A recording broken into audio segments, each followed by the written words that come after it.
Assalamualaikum warahmatullahi wabarakatuh. Welcome back to my channel. Oke teman-teman semuanya, gimana kabar kalian? Saya doakan kalian selalu dalam keadaan yang sehat, bahagia, dan berkecukupan. Nah, di video kali ini sesuai judul video, saya akan share peluang usaha bisnis minyak goreng kemasan, ya. Jadi di sini saya akan membuat beberapa video, nanti bisa sampai 10 bahkan 20 video yang membahas detail mengenai bisnis minyak goreng. Bagi kalian yang pemain trader minyak goreng, saya yakin saat ini kalian sedang panen. Kenapa? Karena harga minyak goreng melambungnya itu nggak kita kira, ya nggak? Nah, kalau misalnya kalian sempat melakukan trader atau pembelian minyak goreng dalam jumlah besar, nah setelah itu kalian jual dengan harga yang baru, harga saat ini, saya yakin itu panennya akan besar banget. Ya, jadi bisnis minyak goreng ini prospeknya itu bagus teman-teman. Seperti video saya yang sebelumnya, waktu saya membahas peluang bisnis minyak goreng, selama masih ada manusia, peluang bisnis ini nggak akan ada matinya. Karena minyak goreng digunakan untuk memasak, untuk membuat gorengan. Jadi selama ada orang, kan orang butuh makan menggunakan makanan yang dimasak dengan minyak goreng. Ya, jadi dari situ sudah kelihatan bahwa produk minyak goreng itu nggak akan ada matinya.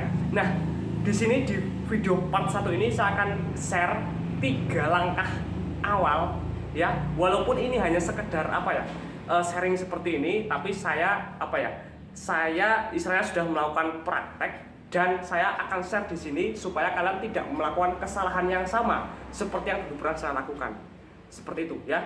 Jadi ada pepatah bijak yang mengatakan belajarlah dari kesalahan orang lain, karena kita nggak cukup waktu untuk melakukan semua kesalahan itu sendirian. Paham ya teman-teman? Nah, kalau misalnya ingin berbisnis minyak goreng, apa saja yang harus kita persiapkan, Mas? Ya, yang pertama adalah survei dulu lingkungan tempat tinggal kalian.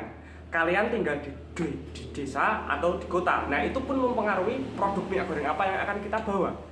Nah, saya kasih contoh seperti ini. Kita berbicara pada umumnya, ya teman-teman.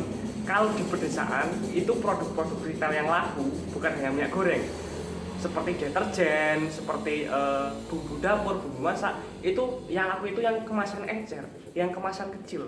Minyak goreng ya yang kemasan kecil, deterjen yang kemasan kecil. Sedangkan di perkotaan itu yang laku adalah kemasan yang sedang dan kemasan besar. Seperti itu teman-teman.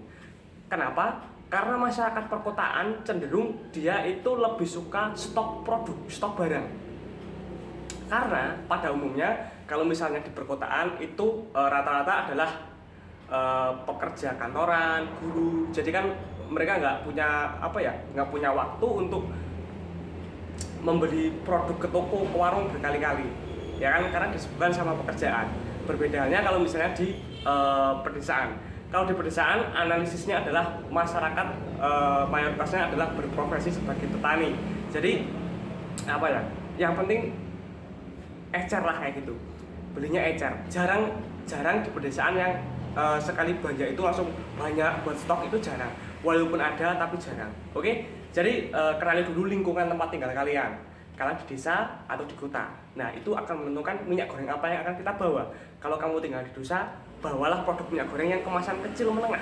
Nah, kalau misalnya tinggal di perkotaan, bawalah minyak goreng yang kemasannya menengah sampai kemasan yang paling besar, seperti kemasan jerigen. Itu laku di perkotaan teman-teman. Nah, setelah itu yang kedua adalah survei dulu teman-teman. Kita mau jadi apa nih, ya? Kita mau jadi freelance, kita mau jadi kanvas, kita mau jadi agen, atau kita mau jadi toko kelontong. Nah, itu pun kita harus memikirkan betul-betul teman-teman, kita mau jadi apa. Nah, semakin tinggi keinginan kalian, maka semakin besar juga modal yang dibutuhkan. Misalnya begini, saya ingin menjadi grosir. Nah, kalau misalnya kalian ingin menjadi grosir minyak goreng, itu modalnya pun ratusan juta rupiah teman-teman. Ya, kalian bisa hitung sendirilah, satu karton harganya berapa, dikalikan berapa. Ditambah lagi kalau menjadi grosir, belinya ke distributor, itu ada MUP-nya. Ada yang MUP-nya 100 karton, 200 karton, bahkan ada yang MUP-nya lebih dari 200 karton. Jadi modalnya pun lebih gede lagi. Tapi kerja kita enak kalau misalnya udah istilahnya udah jalan, grosir kita udah jalan, udah enak. Karena apa? Karena grosir itu dikasih sistem pembayarannya itu tempo, ya, jadi nggak cash, pembayarannya bisa tempo. Ada juga yang sistemnya itu cash tempo, jadi bayar separuh, terus kunjungan berikutnya baru bayar lagi sisanya. seperti itu.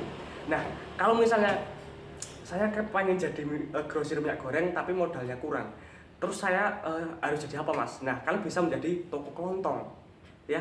Toko kelontong nggak perlu MOG, belinya di grosir aja, beli di grosir terus dijual ke konsumen, ke tetangga-tetangga, itu udah jadi peluang usaha bisnis minyak goreng juga, toko kelontong. Dan yang paling murah, yang paling mudah itu adalah bisnis minyak goreng kita sebagai seorang freelance atau sales kelilingan, sales kanvas, kayak gitu ya teman-teman.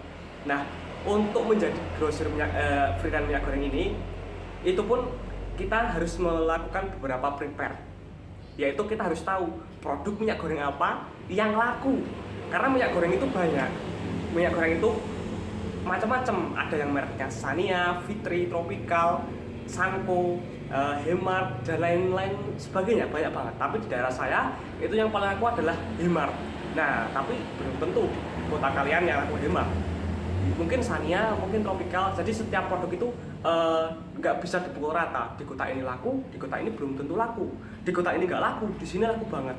Nah, jadi nggak bisa dipukul rata. Lalu gimana cara kita mengetahui brand minyak goreng apa yang akan kita bawa yang pasti laku, ya?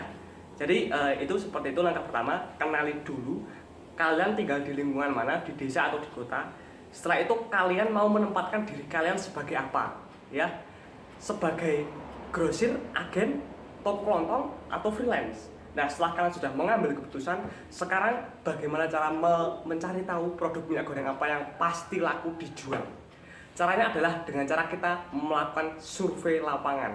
Ya, survei lapangan di sini yang saya maksud adalah kalian bisa berkunjung ke grosir, khususnya grosir minyak goreng. Kalian tanya sama pemilik grosirnya ataupun tanya sama yang istilahnya karyawan grosirnya. Artinya kalian pura-pura beli apalah kayak gitu ya di grosir tersebut, sambil ngobrol aja. Mbak, di sini minyak goreng yang paling laku apa mbak? Merek Hemart atau apa mbak? Nah, itu kan kalian akan mendapatkan jawaban. Wah, di sini yang paling laku Hemart mas misalnya. Nah, berarti kalau misalnya produk di grosir itu laku, berarti toko sama warung itu juga laku. Karena grosir adalah pusat perbelanjaan. Kalau di grosir sebuah produk itu bisa laku, berarti di retail, di toko-toko, di direct selling itu juga pasti laku. Karena apa? Karena mereka belinya di sini. Nah, dari situ kita sudah bisa mengambil keputusan, wah ternyata dari riset yang saya lakukan, minyak goreng ini yang paling laku. Berarti kalau saya membawa minyak goreng ini, saya pasti laku. Nah, begini, kalian lakukan itu ke beberapa grosir, jangan ke hanya satu grosir, ke 10, ke 20, ke banyak grosir pokoknya. Nah, setelah itu kalian bisa memutuskan kalian mau membawa produk apa. Ada referensi dari saya. Yang pertama, bawalah produk yang paling laku, atau enggak yang kedua, bawalah produk yang paling tidak laku. Kalian tinggal pilih. Dua hal itu ada apa ya, plus minusnya. Kalian kalau misalnya mau bermain produk yang fast moving ya, yang fast moving sekalian, yang slow moving sekalian, tapi untungnya lebih besar. Tapi resikonya seperti yang sudah saya katakan, perputarannya agak lambat. Seperti itu ya teman-teman. Itu adalah 3 langkah dasar memulai bisnis minyak goreng. Nah, mungkin akan banyak sekali nih timbul pertanyaan, Bang, bagaimana cara nyari distributornya? Saya sudah buatkan videonya.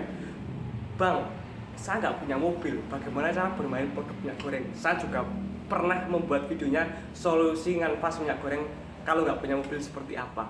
Kalian tinggal tonton di playlist video ya teman-teman, atau nggak bisa cek lah nanti di link deskripsi video ini.